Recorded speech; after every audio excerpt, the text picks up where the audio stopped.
Welcome back नाज़रीन। खबरों का सिलसिला अगर वधाने हुए तो सब तो अहम खबर तो अपडेट कर रहे हैं कि लाहौर पुलिस ने डीएसपी की फैमिली का मुबैना तौर पर अगवा।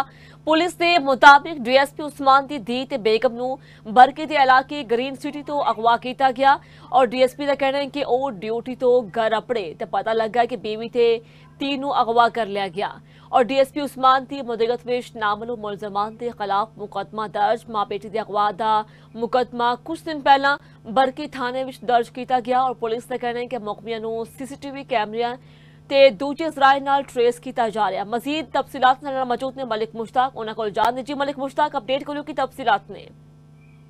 जी बिल्कुल ये वाकया है ग्रीन सिटी का। ग्रीन सिटी के इलाके दे विच डीएसपी उस्मान दा आखना है कि जदों मैं अपने घर पहुंचा तो घर विच ना तो मेरी बीवी सी ते ना ही मेरी बेटी सी। मैं अपने हमसाया को पुछया पछाया लेकिन मेरे हमसाया ने नहीं दसिया ते मैं काफी दिन तो उन्हां दी पताजोई करदा रहा लेकिन ना मेरी बीवी लभी ते ना बेटी। चूंकि डीएसपी जिहड़े उस्मान ने ये बरकी अंजरवाल के इलाके च लगे हुए ने, इन्हां ने जब काफी दिन अपनी बीवी ते बेटी नूं लभ लिया तो उस तो बाद अगर वो ना लभे तो इन्होंने दरख्वास्त थाने दी। चूंकि हुण एक दरख्वास्त दे विच एक मुकदमा दर्ज हो गया। मुकदमे के बाद आखिया यही जा रहा है कि डीएसपी उस्मान की मुदय्यत जो मुकदमे दे विच लिखा गया वो आख्या गया कि इन्हां दी बीवी ते बेटी नूं किसी नामालूम ने अगवा कर लिया।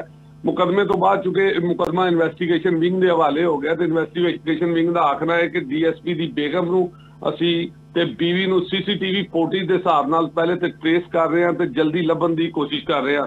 क्योंकि हाजर ड्यूटी डीएसपी है तो डीएसपी की बीवी ते बेटी का गायब होना लम्हा फिक्री है। तो इस हवाले नाल इन्वेस्टिगेशन विंग वालों जिहड़ा ना वो एक टीम बनाती गई है तो टीम जिहड़ी है पूरे इलाके के जिहड़े सीसीटीवी कैमरे ने उन्हां दी फुटेज हासिल कर रही है ताकि पता लगे कि डीएसपी की फैमिली नूं किन्ने अगवा किया है। तो चूंकि थाना बरकी दे विच ये मुकदमा दर्ज है तो बरकी इन्वेस्टिगेशन की टीम जिहड़ी है उन्हां दा दावा है कि जल्दी असीं जिहड़ा है मुखबियान नूं जिहड़ा वो सामने ले आवांगे ते फैमिली का पता लग जाएगा कि डीएसपी की बीवी ते बेटी नूं अगवा किन्ने कीता। जी बहुत शुक्रिया मलिक मुश्ताक, तुसीं तफसीलात तो आगाह कीता।